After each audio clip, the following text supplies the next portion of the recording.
दोस्तों, तो आज की वीडियो में आपका स्वागत है। आज हम लोग बात करने वाले BSc के सब्जेक्ट जिसका नेम क्या है, live stock breeding and nutrition.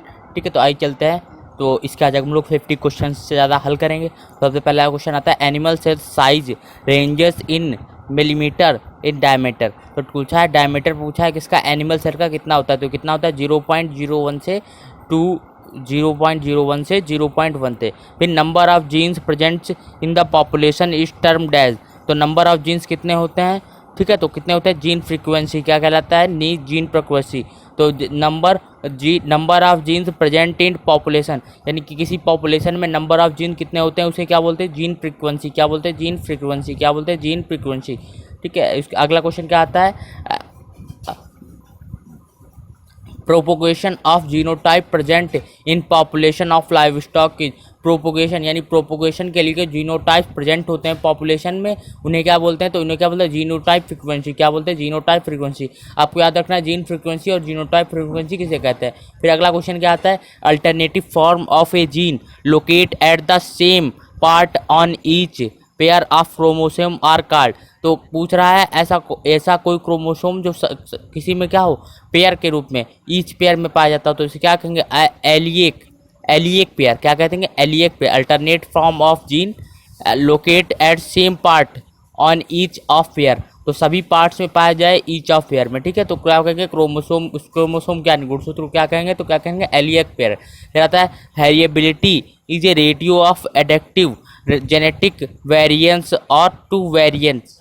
ठीक है, तो क्या होता है, हेरिएबिलिटी इज रेटियो ऑफ एडेक्टिव जेनेटिक वेरिएंस टू वेरिएंस। क्या होगा इसका, टोटल फिनोटाइप। क्या होगा, टोटल फिनोटाइप। इसका आंसर क्या होगा, टोटल फिनोटाइप। फिर आता है, fraction of the two phenotype variance which is due to genetic and permanent environment difference is called. तो क्या पूछ रहा है, ऐसे fraction of total phenotype variance, यानी कि पूछ रहा है फिनोटाइप फ्रैक्शन पूछ रहा है वेरिएंस का, which is due to genetic and permanent environment difference. तो जो अलग अलग इन्वायरमेंट पर पाए जाते हैं तो उनको कहेंगे रिपीटिबिलिटी। क्या कहेंगे, रिपीटिबिलिटी। क्या कहेंगे, रिपीटिबिलिटी कहेंगे।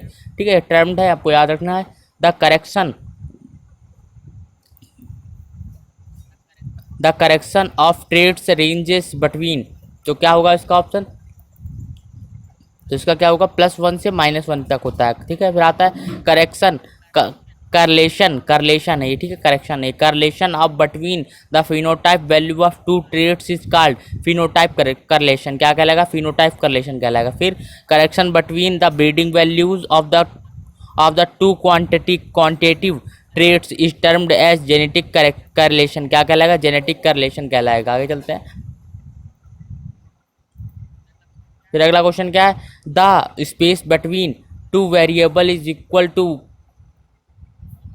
covariance difference between two variable divided by square root of product variance of two variability। क्या लाएगा इसका, correlation। क्या कहलाएगा, correlation।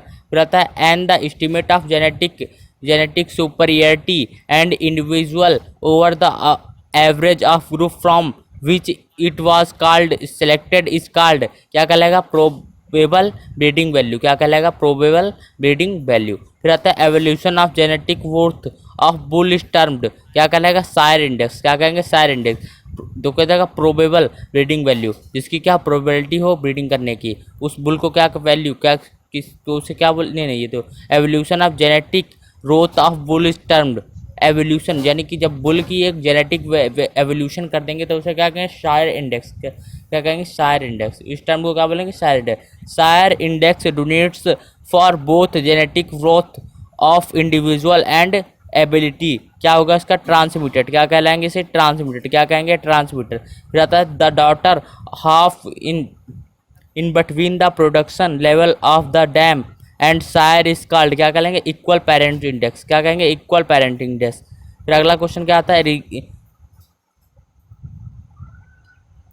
फिर अगला क्वेश्चन क्या आता है,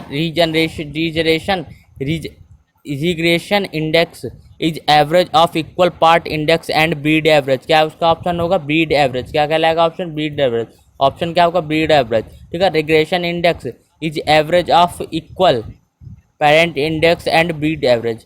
ठीक है, इसका क्या होगा, रिग्रेशन इंडेक्स। क्या कहेंगे, रिग्रेशन इंडेक्स। यहाँ पे तो सिंपली दे दिया गया। फिर आता है, fraction relations between two traits is called. क्या कहलाएगा, रिग्रेशन कन्फ्लिक्ट। यहाँ पे क्या दिया, रिग्रेशन कन्फिस्ट क्या गया। फिर आता है inbreeding depression to it opposite to, किसके अपोजिट होता है, तो हेट्रोसिस, किसके अपोजिट होता है, इनब्रीडिंग हेट्रोसिस के अपोजिट। इनब्रीडिंग का मतलब क्या होता है कि किसी जाति के अंदर ही, किसी वंश के अंदर ही वंश के मादा का संकरण कराना क्या कहलाता है, इनब्रीडिंग। ठीक है, जब ब्रीडिंग क्या करते हैं आप परिवार के अंदर ही हो जाती है तब उसे क्या बोलते हैं, इनब्रीडिंग। अब हेट्रोसिस अलग चीज़ है। हेट्रोसिस क्या हो जाता है कि हम किसी बाहर से जीन, बाहर से जब ब्रीडिंग कराते हैं किसी चीज़ की। फिर आता है active in interaction of dominance and recessive gene it का trait termed as dominance theory of heterosis क्या कहलाएगी, डोमिनेंस क्या कहलाएगी, डोमिनेंस कहलाएगी। ठीक है, आगे चलते हैं। रहता था a record of history ancestors of an, एक मिनट ज़रा सा जूम कर लेते हैं थोड़ा सा। हाँ, a record of history of ancestors and individual is called क्या कहलाएगा, पेडिग्री क्या कहलाएगा, पेडिग्री क्या कहलाएगा, पेडिग्री, पेडिग्री। ठीक है, ये आपको याद रखना है पेडिग्री किसे बोलते हैं। रहता है रॉबर्ट बैकवेल। ठीक है, रॉबर्ट बैकवेल ने क्या बताया था, English scientist is 18th century remembered as sitting the pattern of modern animal breeding. तो एनिमल ब्रीडिंग मॉडर्न किसने दी थी, तो रॉबर्ट बैकवेल ने दी थी। किसने दी थी, रॉबर्ट बैकवेल, आपको याद रखना है रॉबर्ट बैकवेल। रहता है in animal cell organelles lysosomes contains most of the active enzymes removes unneeded material from cells। तो क्या लाइसोसोम क्या जानते हैं, आत्महत्या का थैला होता है, वैसे ही हम लोगों को पता है, तो लाइसोसोम यहाँ भी वही कार्य करते हैं। ठीक है, आगे चलते हैं। फिर आता है cell division daughter nuclei produce half the number of chromosomes, इसे क्या कहते हैं, मियोसिस कहते हैं। क्या कहते हैं, मियोसिस। माइटोसिस होता है तो इसमें क्या बोलते हैं, मियोसिस बोलते हैं। ठीक है, mitosis and meiosis type of division of cell take place in gonads and proceeds in gametogenesis. तो इसको क्या बोलते हैं, माइटोसिस एंड मियोसिस। यहाँ पे देखिए ऑप्शन दिया है रेड कलर में। ठीक है, ये देखिए ये यहाँ पे both A and B, first and second. फिर आता है chromosome number remain same as the that original parent nuclei. तो यहाँ पे क्या कर रहा है, ऐसा कोई ऐसी सूत्री ऐसा विभाजन बताओ जिसके अंदर क्या होता है, क्रोमोसोम नंबर सेम रहता है। तो वो सिंपल ही होता है माइटोसिस। और मियोसिस के अंदर माइटोसिस यानी सूत्री विभाजन, सूत्री विभाजन के अंदर क्या होता है कि जितने गुणसूत्र होते हैं उतने ही गुणसूत्र डॉटर सेल में पाए जाते हैं। परंतु मियोसिस में क्या होता है, मियोसिस में तो होता है कि आधे ही गुणसूत्र पे ही पाए जाते हैं। तो इसीलिए इसे क्या बोलते हैं, अर्धसूत्री विभाजन या माइटोसिस बोलते हैं। Mitosis division of somatic cell and two daughter nuclei are formed it. तो माइटोसिस में सिंपली क्या होता है, माइटोसिस में क्या होता है, सोमेटिक सेल यानी सेम सेल बनती है। ठीक है, पर मियोसिस में क्या होता है, अब देख लेते हैं। In meiosis division animal cell at state genetic recombination take place. Genetic recombination किस टेक में लेती है, तो कैसे कैसे क्या होता है, पैसिटिन। पैसिटिन अवस्था में क्या होता है, जेनेटिक रिकॉम्बिनेंट भी हो सकता है। फिर आता है exchange of genetic material in pachytene stage इस टर्म्ड एज। रस क्या बोलते हैं, जब क्या होता है, एक्सचेंज ऑफ जेनेटिक मटेरियल, जब दो जेनेटिक मटेरियल का एक्सचेंज होता है तो उसे क्या बोलते हैं, क्रॉसिंग ओवर। उस घटना को क्या बोलते हैं, क्रॉसिंग ओवर। क्या बोलते हैं, क्रॉसिंग ओवर। आपको याद रखना है क्रॉसिंग ओवर किसे बोलते हैं। Is a branch of biological science which deals with the heredity and variation about genetic. जहाँ पे आपको डेफिनेशन याद रखनी है जेनेटिक्स की, genetics is a branch of biological science which deals with the heredity and variation amount. चलता है related organism तो इसका क्या होगा, ये तो हमने बता ही दिया डेफिनेशन। फिर आता है हेरिडिटी की डेफिनेशन क्या होता है, means transmission of traits character from parents to aspiring. क्या होता है हेरिडिटी, क्या होता है हेरिडिटी बोलते हैं इसको। ठीक है, तो a group of animal having common ancestors of possessing certain common character is called क्या कहते हैं, ब्रीड। ब्रीड को क्या बोलते हैं, एक ब्रीड का मीनिंग सिंपली समझते हैं, जाति होता है। क्या होता है, प्रजाति या जाति या प्रजाति से लिया जाता है। एक ब्रीड का मतलब क्या होता है, ऐसे एनिमल की जाति जो कि सेम कार्य करते हो। उनको क्या, जैसे गाय की सारी गाय कैसे होंगी, लाल पीली होंगी। लाल पीली तो होती नहीं, नॉर्मली सेम कलर की या सफ़ेद होती हैं, काली होती हैं। ठीक है, तो वो क्या होगी, सेम गात में। जिस तरीके से बफेलो को देख सकते हैं, बफेलो की अगर मुर्रा भैंस है तो उसके सींग सभी के मुड़े हुए होंगे। ठीक है, इस तरीके से हम जान सकते हैं ब्रीड का मीनिंग हम इस तरीके से समझेंगे। हिंदी का मतलब क्या, जाति या प्रजाति। फिर a cross of unrelated and inbred individual often result in F1 generation which increase vigour much above their parents is called क्या कहलाएंगे, हाइब्रिड वीगर। क्या कहलाएंगे, हाइब्रिड वीगर। आपको याद रखना हाइब्रिड वीगर किसे कहते हैं। तो यहाँ पे आप सिंपली देख सकते हैं। तो आता है quantitative traits are controlled, quantitative traits control by many pairs of gene. तो क्या होगा, क्वांटिटिव ट्रेड्स जो होते हैं कंट्रोल कौन कौन करता है, बहुत सारे पेयर ऑफ जीन्स कंट्रोल करते हैं। फिर आता है quantitative traits are control by pairs of gene, किसके, सिंगल पेयर्स भी करते हैं। क्वालिटेटिव जो होते हैं जो ट्रेड्स यानी क्वालिटेटिव गुणों को क्या सिंगल पेयर वाले जिन कंट्रोल करते हैं, और क्वांटिटिव यानी ज़्यादा जो होते हैं ट्रेड्स उनको कौन कंट्रोल करता है, बहुत सारे पेयर्स कंट्रोल करते हैं, आपको याद रखना है।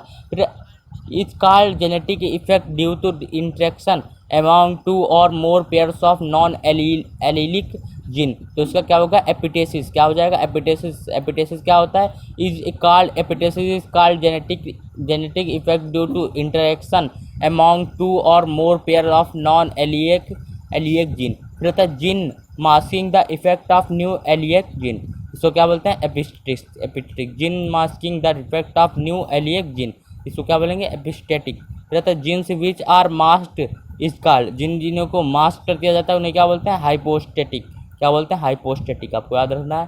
फिर आगे चलते हैं, अगला क्वेश्चन क्या होता है, ability an individual to stamp a given set of characters on offspring is called. तो उसको क्या बोलते हैं, प्रॉपर्टेंसी, क्या बोलते हैं, प्रॉपर्टेंसी। फिर आता है autosomes are the chromosome other than sex chromosome. Autosomes क्या होता है, तो ऑटोसोम्स और क्रोमोसोम दो अलग अलग पार्ट होते हैं। अगर आपने हाई स्कूल या इंटर में अगर जेनेटिक्स पढ़ी होगी तो उसमें बताया जाता है कि गुणसूत्र जो होते हैं दो अलग अलग भागों में डिवाइड होते हैं, कौन से, ऑटोसोम्स और सेक्स क्रोमोसोम, ठीक है, दो प्रकार के होते हैं, हमने पढ़ा है।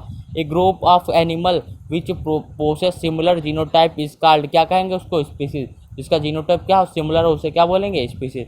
यानी जिनका एक ग्रुप जिनके सभी एनिमल्स का क्या हो, जीनोटाइप क्या हो, सेम हो, तो उसको क्या बोलेंगे, उसको क्या बोलेंगे, स्पीसीज बोलेंगे। फिर number of chromosome 2n are present in Bos indicus species of cattle. तो कैटल की बॉस इंडिकस यानी भारतीय जो गाय होती है उसके अंदर गुणसूत्रों की संख्या कितनी होती है, 60।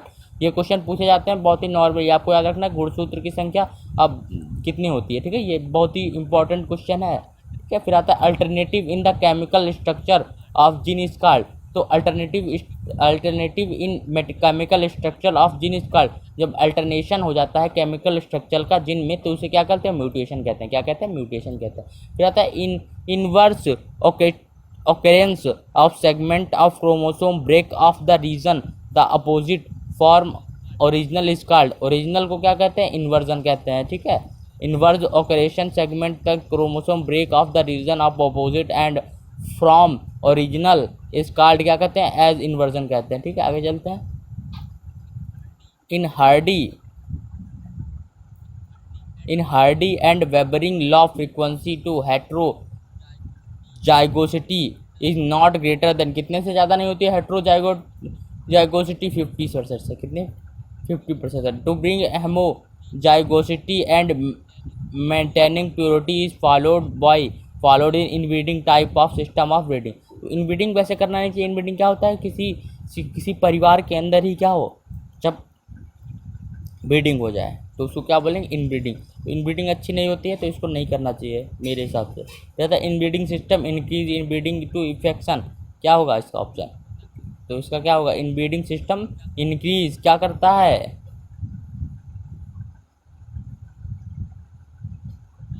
तो इसका ऑप्शन आप खुद ढूंढ के लाएंगे, इसका ऑप्शन क्या होगा, ठीक है। फिर आता है in type of system of breeding mating of individuals who have no common ancestor for 4 to 6 generation. ऐसे स्पीसीज या बोल सकते हैं ऐसे जानवर जिनकी जब मीटिंग कराई जाती है तो क्या हो, वो दोनों इंडिविजुअल उनकी 6-7 जनरेशन क्या हो, अलग अलग रही हो, तो उनको क्या बोलते हैं, यानी उनमें किसी भी प्रकार का कोई संबंध ना हो, ठीक है, तो उनको क्या बोलते हैं, आउटब्रीडिंग। तो ज़्यादातर आउटब्रीडिंग इफेक्टिव रहती है, ज़्यादा अच्छी होती है। क्या इनब्रीडिंग से क्या होता है, इनब्रीडिंग से बहुत सारी दिक्कतें भी हो सकती हैं, ठीक है, तो इनब्रीडिंग नहीं करनी चाहिए, तो क्या करनी चाहिए, आउटब्रीडिंग ही करानी चाहिए, ठीक है।